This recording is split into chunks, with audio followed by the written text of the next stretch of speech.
Welcome back to Working on Exploring. We are happy we brought along Jeep on the first long trip with Maximus. There is, however, a slight modification needed with Maximus having a completely different rear end than our old Lance camper. We were hopeful we could eliminate our 4-foot extension from the hitch.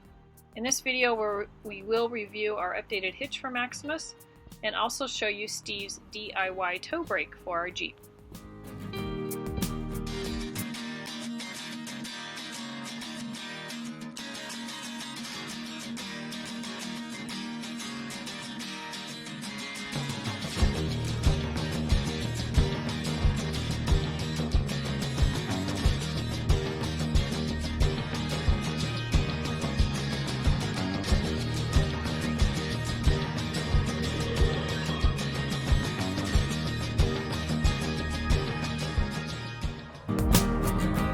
Back in early 2019, we bought a 2000 Jeep Wrangler to tow behind our truck camper.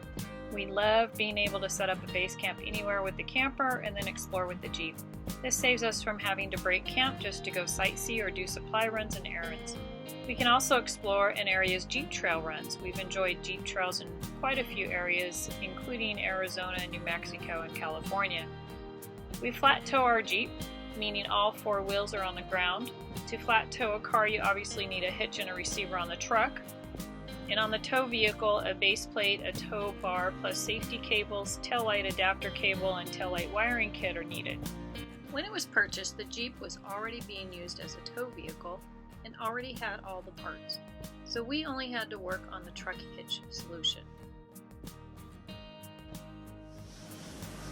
It's time for some tow hitch design with the new camper. With the old camper, we had about a 3.5 foot or 4 foot overhang, so I had a 4 foot extension from the receiver out to the end of the camper, which was necessary to keep the Jeep from hitting the corners of the camper when I could turn.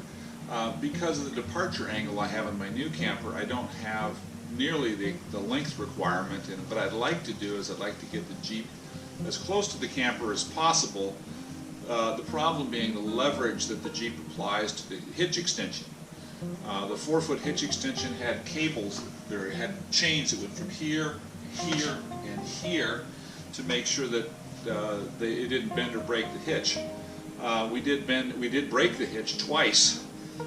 It was the one that I'd made and I hadn't reinforced it sufficiently, so I do accept responsibility for that, but nonetheless it was a problem for us. I'd like to get as short as possible. I've removed the bumper, as you can see, and eventually this hitch receiver will be removed as well because it interferes with the departure angle. The tire will go on the back wall of the camper and we'll have a good clean back end. I will build a bumper on the back here that won't interfere with the departure angle, and actually my intention is that it will be adjustable so that it can lean up and be held against the back of the camper here, and that would help to protect it should this piece of the camper ever go through a deep enough ditch that it could hit something. It's also possible that that movable bumper will, as it were, might also incorporate a jack system in it so that I could actually put the bumper straight down and then have some hydraulics in it that actually would use it to lift the back of the truck should I ever get stuck, or for leveling the camper. So the task for today, though, is to determine whether or not I need an extension from the receiver to operate the Jeep. So I'm going to try to hook it up and get it as close as possible and start measuring and figure out exactly what length I need. I'm suspecting that I actually don't have enough length here that I'm going to actually have to extend the hitch by about a foot, but a foot is a whole lot better than 4 feet. Okay, well I think that I have determined that it's probably no need for more extension, and I'm going to have to actually exercise some geometric maneuvering to really determine that. What I also wanted to throw into you was the fact that one of the things I dislike about this hitch system, it's a blue ox. I really like the hitch itself, but it has an adapter plate which mounts on the Jeep. It has these knuckles where the tow bar attaches, and it has another tab right here where the safety cable attaches. Well, one of the problems with that is if the bracket comes off of the Jeep, you don't have any more safety chain control of the Jeep. So what I have done is I've actually put a plate here underneath my tow hook, so I'm attaching to the Jeep with my safeties at a different point. And you may think that this is a redundancy that's unnecessary, but I will tell you that we have broken this attachment hitch off of the Jeep twice. The first time going through a small town, really big dip in an asphalt street that caused a jerk and a pull, which broke 2 half-inch bolts here and here. And there is a small bracket in the center, which was the only thing that remained attached. And we were only doing about 25, 27 miles an hour, somewhere just above that, when this happened. And we managed to stop. It was a residential street. We managed to stop with the Jeep still connected. But at that time is when I realized that the safety chain would not have kept control of the vehicle had that other bolt broken. So that was the first time. The second time was coming down the Tejon Pass into LA area, when all of a sudden we were in traffic, and the traffic on the freeway was only flowing about 20 miles an hour. And my wife had the presence of mind to say, "Where's the Jeep?" Now, normally we can't see the Jeep through the rear view mirror, and so that's not usually. Where's the Jeep was as troubling a question, because normally, again, I can't see the Jeep. But as soon as she asked the question, I looked out my side mirror and I could see the Jeep. It was about half a lane on the driver's side. At that point in time, only one of these 2 bolts had broken, and it was still attached, but only barely so. And unfortunately, we were only doing about 25 miles an hour and only about the second lane over. So I very gently applied the brakes. I allowed the Jeep to crash into the back of the camper, and then I made my way over to the side of the highway. And when we got stopped, I realized that allowing the Jeep to run into the back of the camper had sheared the second bolt. So there was nothing connecting this Jeep to the camper, and we were on a freeway. So that experience was enough for me to ensure that I'm going to maintain 100% positive attachment of this Jeep to my truck, even if it decides to crash in the back of it. But that's why these additional security devices are here. And again, I'm thinking that I'm going to now be able to tow my Jeep with a large overhang on my camper, but fortunately the large overhang extends above the Jeep, and we probably can't hit the camper with it as long as we're on level ground. We won't probably do much on level ground without detaching the Jeep, but again, that's something we're going to have to get out and get into a situation and see what kind of clearance we have. So you got about another foot. Okay. Now you can see the camper's high rear end rides above the Jeep hood.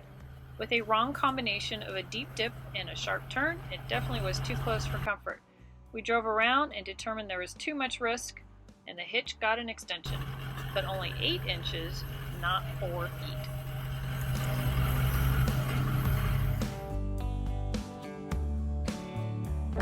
So our custom toe brake is made to actuate the hydraulic system of the Jeep. What we have here mounted underneath the seat is an 1.5 inch diameter air cylinder with about 10 inches of stroke, which is far more than is necessary.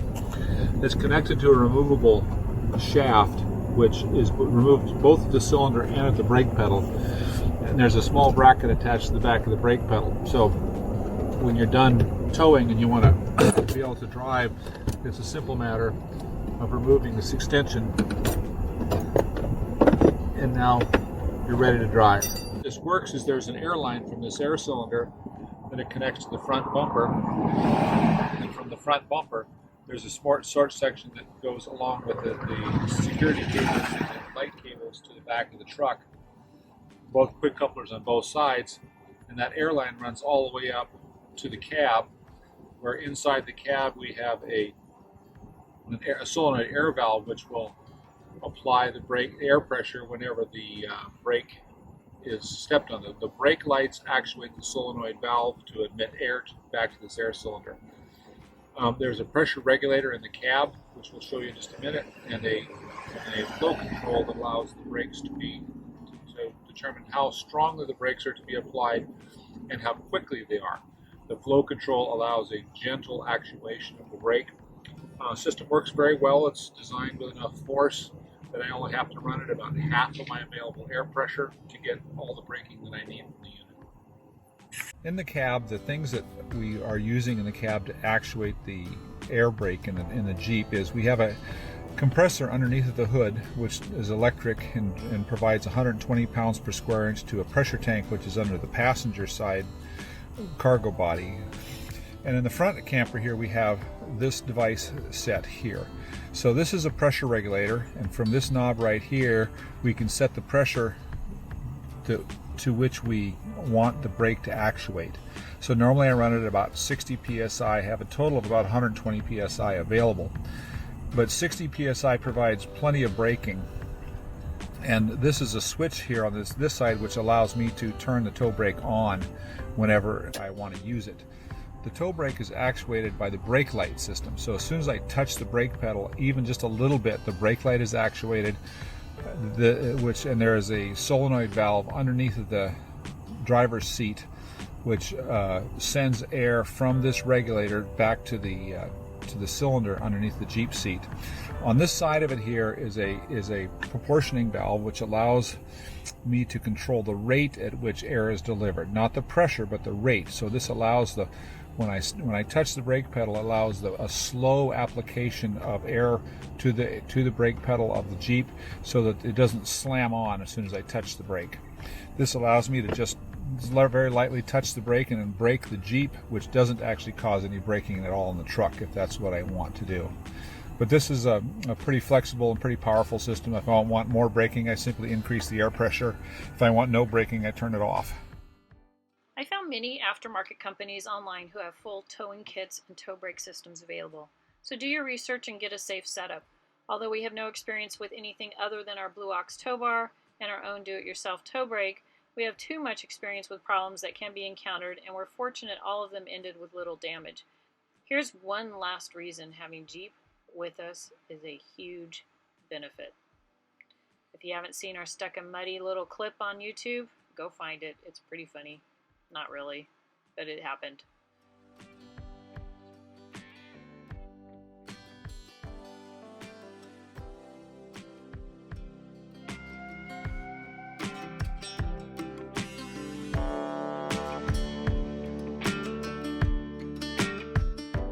Thank you for joining us and checking out our custom camper. We will be sharing our upcoming travels along with any camper mods here. We enjoy sharing the camper project ideas and providing inspiration for yours. If you like this video, make sure you click the subscribe button and click like to follow our projects and travels in this new rig. We hope to see you out on the road, and good luck with your working and exploring.